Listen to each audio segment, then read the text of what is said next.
I love kids. I prefer them to be somebody else's. There are a lot of perks that go with having a child-free life. I don't have to worry about the tiny humans. I don't want to make you jealous if you have kids.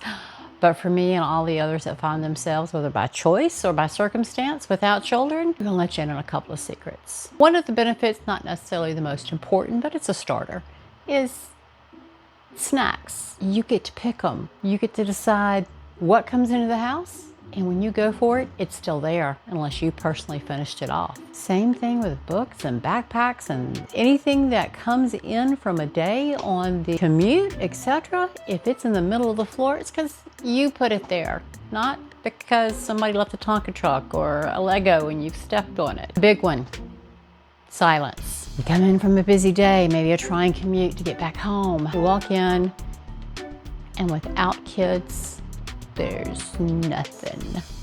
Unless you turn something on or your spouse or your roommate, your other adult humans interact with you, which is fun because you can tell them to, well, you know, the S word, S up, think keeping it clean because it's a family show. I can leave the house in under 30 seconds from phone call or decision that I need to go run do something. I grab my purse, my keys, my phone. I am out of here. I am in the driveway, driving out in under 30 seconds. You let a parent with kids try that. It's exponential, depending on how many kids they've got. You gotta get the shoes, you gotta get the jackets, you gotta get the snacks, you gotta get the drinks, you gotta get the diapers if you've got little bitty ones. And if you do have itty bitty ones, the production is even more pronounced. Huge and laborious. There we go, giant word for the day, laborious. Your couch is a couch. It's a place to sit, relax, read a book, watch TV, have a cup of coffee, talk with somebody. It's not a jungle gym. It's not a trampoline. It's not a snack bar where you can just leave your drinks and your food products, etc. on the couch. It's not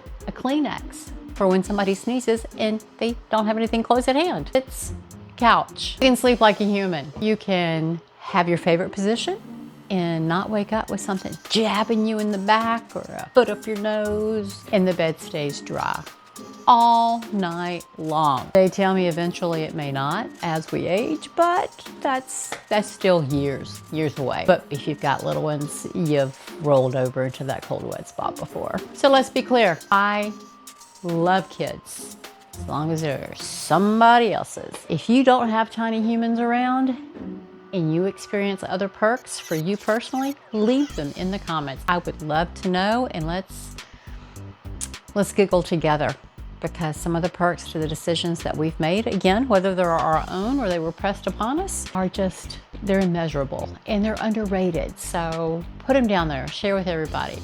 Also, like, subscribe, come back. There is more content coming about being child-free, about being the crazy aunt, and just enjoying life.